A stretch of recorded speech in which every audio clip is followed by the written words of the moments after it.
This corner of my garden had slowly become so overgrown that I was truly overwhelmed with where to even start. The Peggy Martin rose on the fence had finished its spring bloom and was looking a little wild, and the plants underneath it were crowded. The whole space just felt chaotic and wild. And this year I've started refreshing one garden area at a time. And so today, well, today it was Peggy's garden refresh. So before I started, the rose canopy was covering everything. The cannas had become overcrowded, and there really wasn't a focal point to, draw your eye into the space. So my goal wasn't to completely redesign this area, but just simply give it a good cleanup so that it made me feel peaceful when I look down the side of my house. The first thing I tackled was the Peggy Martin rose over there on the fence. Since this had already finished blooming, I just trimmed it and gave it a serious haircut and started cleaning up some of the overgrowth. And just getting that trimmed back made such a huge difference. Next, I moved to the Cannas and I split half of them and moved them over to the right side. Honestly, my original plan was to just remove these altogether. I wanted just a nice, simple, clean space.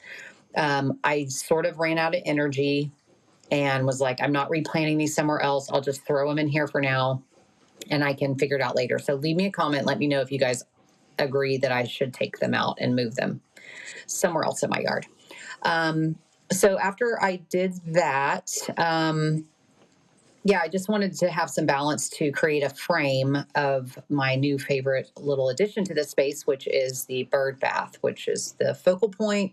And this corner is in the far back of, as you know, it's back off of the street. So it's kind of far away. And I wanted something that would catch your eye, but not feel too chaotic or busy. And to soften the base of the bird bath, I just added some Vincas.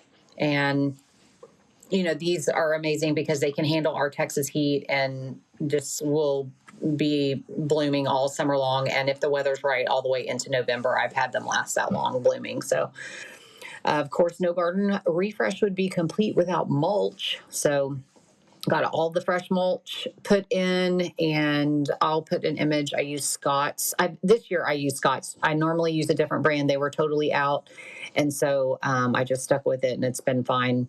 But one thing I love about gardening is that not every project has to be like a massive transformation. I see those on YouTube all the time. I see the shorts, and I see the big reveals, and that's all fine and like amazing. I love seeing that, but in my own personal yard and garden, it's only manageable for me to do one small area at a time. And so doing something like this just makes me feel accomplished, and it's like checking off, one thing off the list, and it's a manageable little project for a Saturday morning. And so it was great, and I'm really happy with how it turned out. So this corner is definitely not finished yet, but it's, already, I know I look down the side of my house when I come home and I'm happy, and it's really pretty. So I would love to know what you would add or remove from this space. And then if you'd like to follow along as I continue transforming my little Texas garden, I'd love to have you subscribe and join me for this journey. So I appreciate you being here and watching, and I'll see you in the next one. Bye.